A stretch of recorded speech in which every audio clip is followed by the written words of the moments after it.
Provisional Rem's Paranoia. A metal bat for an Oni-one, Rem's life in the walled city was extremely busy. She would help with cooking and laundry in the morning. After that, she would perform a round checking on the condition of the injured people. She would take time to look after their recovery with healing magic. And when appropriate, she interacted with many people, striving to find her missing memories. Doing that, a whole day had passed by in the blink of an eye, with no time to sit idle and ruminate on her many troubles. For that, Rem was currently grateful, since troubling over things she could do nothing about was something she believed to be very unhealthy. Even so, the moment she had even a sliver of free time. I wonder if Rui-chan is doing all right with that person. Only then did such a worry rear its neck and make Rem's chest hurt in gloom. Everybody who had headed to the magic city of Chaos Flame. When Rem's thoughts happened upon Rui, who had gone with the group headed by Subaru and Abel, she felt uneasy. She had heard the magic city, their objective, was a dangerous land, and there was also Rui and Subaru's relationship. To begin with, it was ridiculous that Subaru was so persistently wary of Rui like that. Of course, Rem had also greatly renewed her impression of Subaru these past few days. She had many things to say about his actions and attitude, and there was also the fact that, sometimes, when he was out of sight for a moment, he'd come back with a gruesome stench on him, but she couldn't doubt that earnestness of his. However, it wasn't like there wasn't also a part of her which wanted to doubt that part of his as well. But, in my eyes, Rui-chan being suspicious. She just couldn't see it, much less guess what it could be. It wasn't just her. The people of Shudrak with them all were the same. Even they, who should have a better eye for this than Rem, couldn't see a single questionable thing about Rui. That was to say, Subaru's reason for being overly afraid of Rui was something that only he could see, which is precisely why it was scary that he could no longer be stopped without Rem. Medium-san and Tarita-san are with him, so they should attempt to stop him if he does try to do anything horrible to Rui-chan, but the cheerful Medium and the serious Tarita, they were the last line of defense for Rui. From Rem's point of view, the men accompanying them aside from Subaru, Abel and Al both couldn't be trusted. Abel wouldn't prioritize Rui over his objective, and Al, he seemed like he hated me. He hadn't said anything to her directly or tried to injure her in any way. It was just that, on the inside of that black metal helmet, Rem could feel that the gaze watching her held something dark. While he seemed friendly to Subaru, that wasn't reason enough to reevaluate him.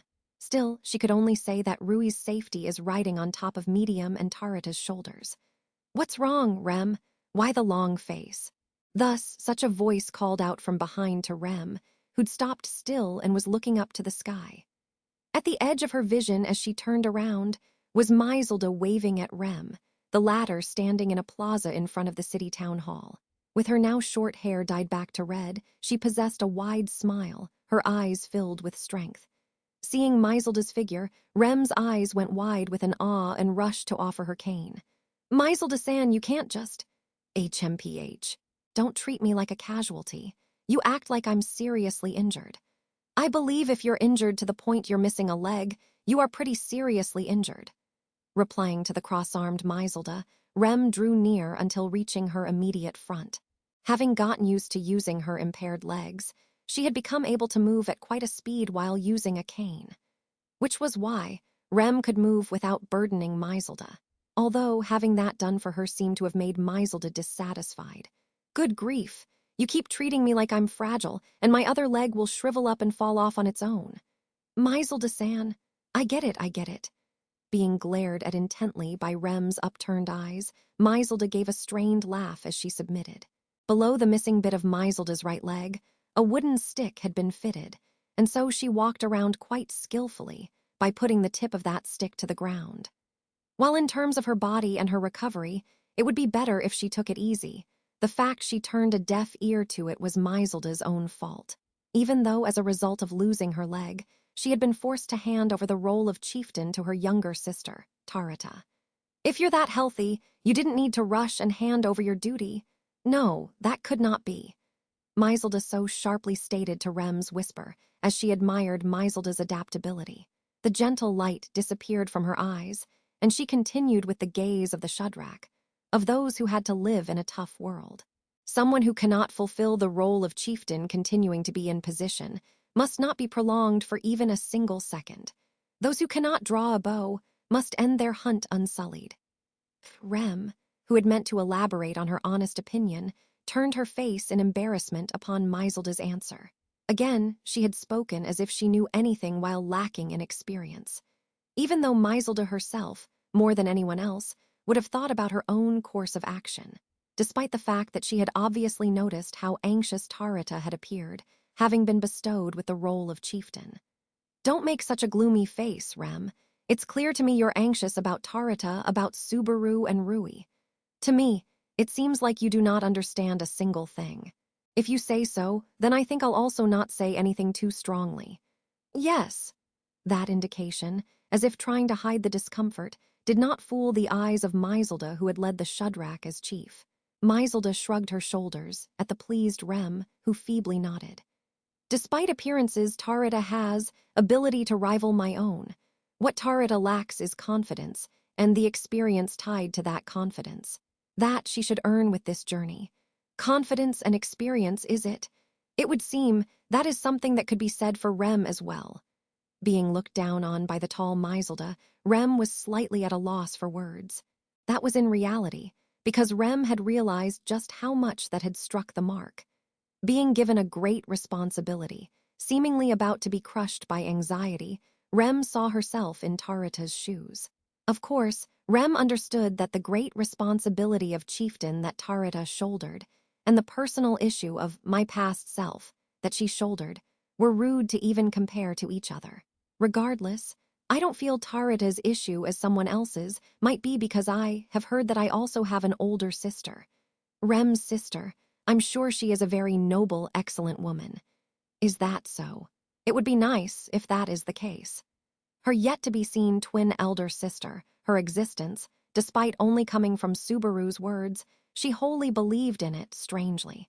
Certainly, she must have a sister who was her other half. Subaru doing everything to protect Rem must also be because his desire to have her reunite with her sister was strong. There was a longing thought within that as well. It was simply that, on the other hand, she also held doubts. To push through those doubts, first, start by finding a self to believe in. That was sure to be connected to the logic behind the confidence and experience that Maiselda mentioned. Lady Maiselda, so this is where you were. HMPH. Then there was a voice calling out to Maiselda as she was talking to Rem, and so she raised her face. And when dragged by that, Rem also moved her line of sight, and a silhouette waving at them from within the city town hall came into view. Plentiful, unruly hair arranged in a round manner, a personage which gave a round and stout impression. However, in truth, he was a male possessing unusually excellent ability and humanity. Zikr. Being entrusted with this city by Abel, he was presently acting as Rem and Maiselda's group's commander. With that charming countenance of his round eyebrows frowning. When I heard you were walking about, my blood ran cold. You are still in the middle of recovering from your injuries. You ought to be resting. Like so, he walked closer while giving words of worry for Maiselda's body. However, as Zikr's words were the same as Rem's, sure enough, Maiselda's face adopted a displeased frown. So you would say the same, Zikr.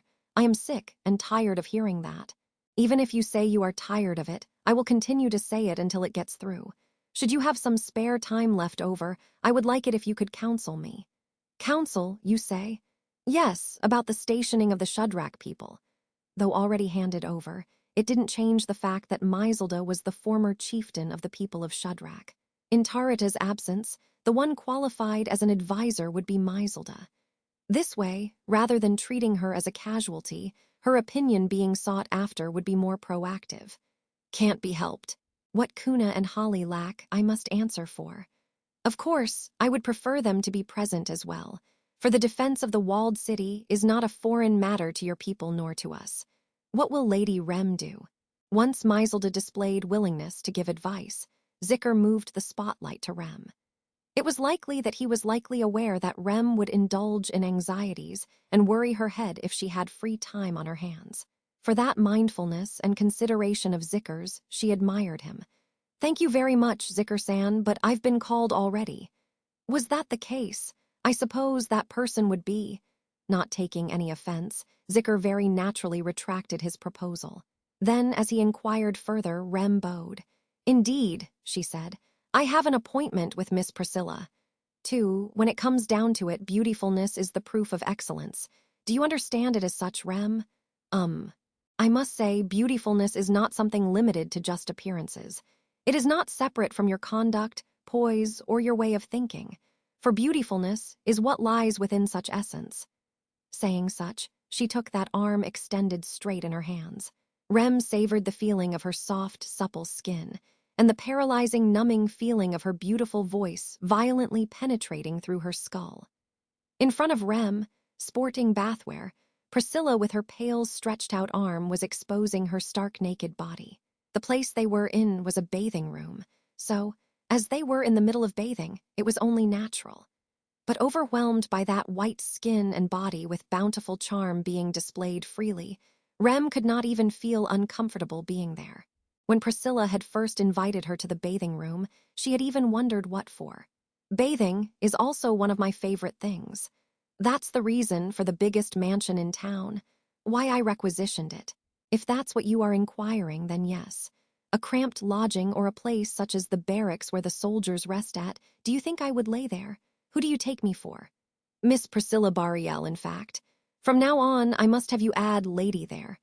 With one eye closed, Priscilla looked at her with that crimson gaze of hers. While being scorched by the heat of that gaze, Rem ran a soft cloth through her nude body and respectfully washed her. As she had declared she'd keep her close, Priscilla used Rem as if she was her own attendant. Preparing meals, attending to clothing, as well as helping with bathing this way, all were part of that. Frankly, she could say she had been chosen as an appropriate servant in this situation. However, so then, can you now see that which you are missing, Rem? Washing down her body, hearing the soaked Priscilla's query, Rem remembered the dry feeling in her throat. That gaze and those words showed in truth that her intentions for inviting Rem were not purely arbitrary. Soon enough, she recalled Priscilla's previous words. That beauty laid in the essence, she took time to understand the truth of why she had been told that. Priscilla silently wrapped her nude body in bathwear and gazed at the pondering Rem. One might end up feeling dizzy if they took too long in the baths. However, with that at the edge of her thoughts, Rem did not feel pressured by Priscilla.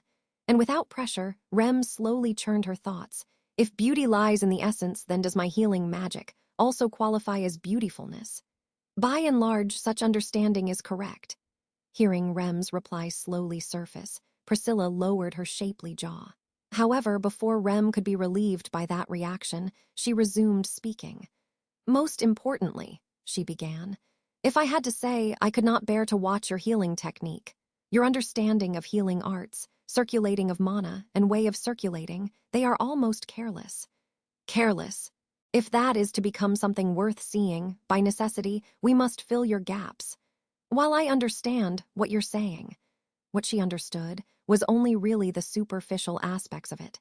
If in Priscilla's logic, she could understand that in what one excelled there was a kind of beautifulness. In such a case, then in covering the gaps in Rem's healing technique, there would be a search for beautifulness. However, even if she understood the means through which she could acquire that, the effort to was foolish. For which reason do you believe I invited you to this bathing room? Eh. As she raised a sudden voice, her consciousness blanked out, and the next moment her field of vision revolved. She immediately attempted to hold onto her cane, however she had not brought it to the bathing room. With nothing to rely on, Rem's body was thrown headfirst into the hot water. Puha, Miss Priscilla, what are why? Silence. Simply, silently float. You are a part of the world. First, become aware of such. Not minding the protests of Rem, who had raised her body inside the bathtub, Priscilla quietly decided so. Taking that in, Rem had her forehead pushed by Priscilla's slender finger as she held her breath. Her body fell backwards, and just like how Priscilla had spoken, Rem's body floated within the warm water. She hadn't folded to Priscilla's pressure. She just naturally believed that it should be so. Irregardless of your memories being there or not, as you are here now, you are you. Lose sight of the world or curse yourself, the truth shall not falter. That you must take in for what it is. Cast down your eyes, search within your cast down figure for an admirable part. What you seek is not my protection, but the cane with which you shall walk on your own. Into the floating Rem's earlobe, Priscilla's words warmly permeated. Clearly and concisely was not how the road towards excelling in healing magic had been laid out for her. Perhaps some would have even dismissed it as a white lie to make one feel better. However, within the not even roughly 20 days' worth of memories that Rem possessed, there were no recollections of ever having met a human being more beautiful than Priscilla. The people of Shudrak all, and Meiselt especially, could be felt to have a similar sort of beauty. However, Priscilla was a standout among even them. From your limbs to even individual strands of hair, flow yourself through, Rem. If you do so, you might be able to naturally slip through the influence held in the observer's hands, even. Eyes closed, slowly, the meaning of Priscilla's words and her own heartbeat matched and spread throughout. Remembering the faraway Subaru who had promised to return, and Rui who had gone together with him, Rem, who'd simply, quietly become one with the world, had her heart no longer disturbed by that. End.